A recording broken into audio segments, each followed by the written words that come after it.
As one obtains the best weapons and armor in a game, there's always that one elusive item that warrants a chase. It may require lots and lots of effort, sometimes more than seems worthwhile, but it ultimately proves worth it. Let's take a look at 15 such items here. Gjallarhorn, Destiny. When Destiny first launched, everyone was so busy trying to increase their light level that they completely ignored a certain exotic rocket launcher that Xur was selling. This was the Gjallarhorn, an absolute DPS monster that could reduce the toughest bosses to ashes, and also made a very good PvP weapon with its Wolfpack rounds. Unfortunately, given how drop rates worked and the unforgiving RNG, coupled with very few dedicated exotic sources, it was near impossible to get for many players. It also didn't help that Xur wouldn't sell it again until a year or so later. Shield Weaver, Horizon Zero Dawn. Compared to many of the other items on this list, the Shield Weaver set is definitely easier to get, but you'll still need a guide to locate all 5 of the power cells necessary. The second power cell, for instance, can be missed entirely during the Womb of the Mountain quest, requiring you to return during the Heart of the Nora. And while it can't be modded, the Shield Weaver essentially provides a second HP bar that recharges automatically and prevents ranged attacks from staggering Aloy. Such was the OP nature of this item that the Frozen Wilds had to introduce several different ways to disable it. Invisibility Hat, Super Mario Odyssey. The Invisibility Cap first made its debut in Super Mario 64 as a power-up, but in Super Mario Odyssey it can be unlocked as an equipable item. Getting it is a completely different task though. You need to collect 500 Power Moons and then beat the darker side of the moon, which is essentially one long challenging gauntlet with no checkpoints. While the Invisibility Hat is definitely useful, it's superfluous at this point since all the major challenges have been bested. But still, invisibility. Sword of Kings, Earthbound. If you're not at all concerned with making Pooh a more formidable party member in battle, then the Sword of Kings is best left ignored. Not only is it obtained solely from the Starman Super in Stonehenge base, but it also has the infamous 1 in 128 drop chance. That's 0.78, which is hardly ideal. Still, it's the only way to raise Pooh's attack and can come in mighty handy. Hylian Shield, The Legend of Zelda Breath of the Wild.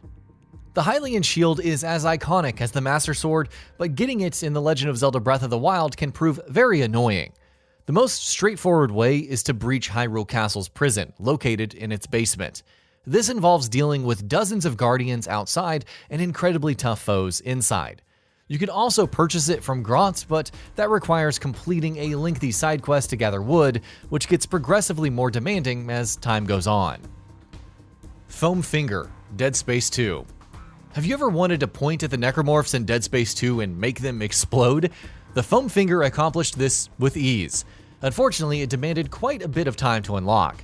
First, you need to beat the game. Then you need to beat it again, but on the hardest difficulty, which is an entirely different nightmare. Do this, and the weapon is yours.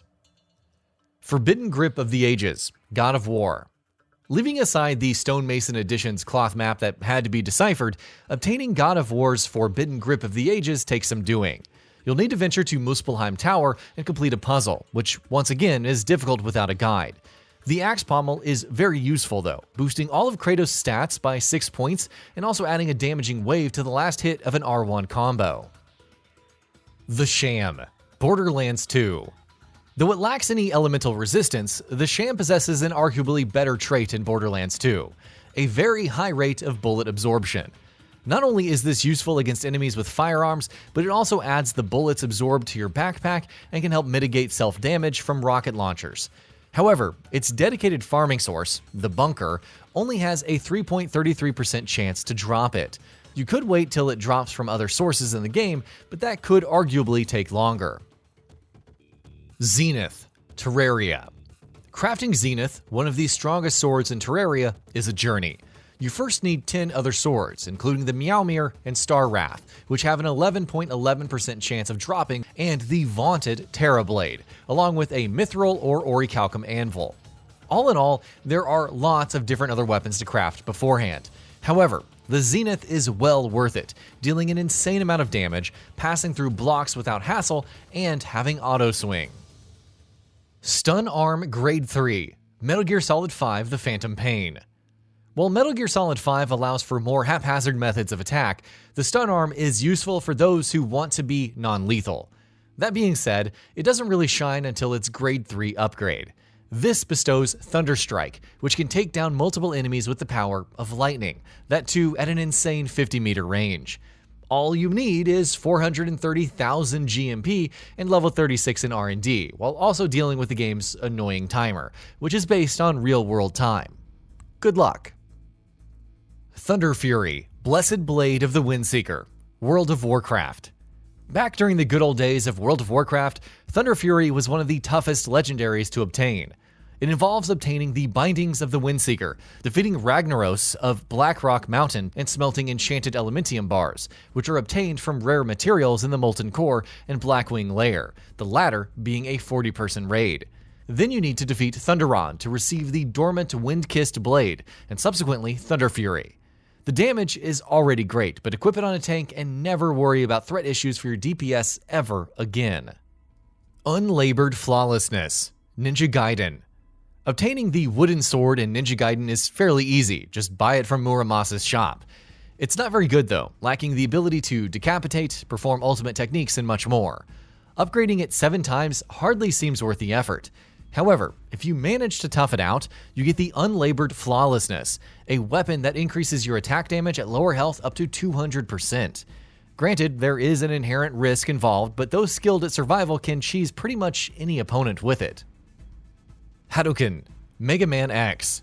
Unleashing Ryu from Street Fighter's trademark Hadoken in a Mega Man title seemed like a gimmick at first. It requires all of the sub-tanks, weapons, and heart upgrades in the game, and locating a secret light capsule in Armored Armadillo stage. Using it also requires inputting a fighting game-style command while X is at full health. In return, it can one-shot almost every boss and enemy in the game, but not Vile in his armored carrier to save Zero, sadly enough. Golden Gun, GoldenEye 007. To get the legendary Golden Gun, you first need to unlock the Egyptian level. This requires playing the entire game on 00 Agent difficulty, which is absolutely unforgiving. After this, you need to actually solve the puzzle within Egyptian. That requires some trial and error to obtain the Golden Gun. But with the ability to one-shot kill any enemy in the game, it's definitely worth the trouble. Hidden Weapon Sorcery, Dark Souls 3. Amid all the weapons and spells in Dark Souls 3 is the Hidden Weapon Sorcery. To obtain, you'll need to find the Golden Scroll in Faron Keep and give it to Orbeck of Vinheim, and then spend 1,500 souls. The problem at launch was that Orbeck would disappear after beating the Abyss Watchers and not receiving any scrolls. But even after subsequent patches, he's very easy to miss without a guide. Upon obtaining the Hidden Weapon Sorcery, it can be used to turn your right-hand weapon invisible for 45 seconds. This doesn't seem all that useful offline, but while playing PvP, it can be an excellent tool for obliterating unsuspecting players. And that about does it for this video. If you enjoyed what you watched and want to see more from Gaming Bolt, you can always hit that subscribe button and turn on the bell icon next to it. That way you will never miss any of our videos.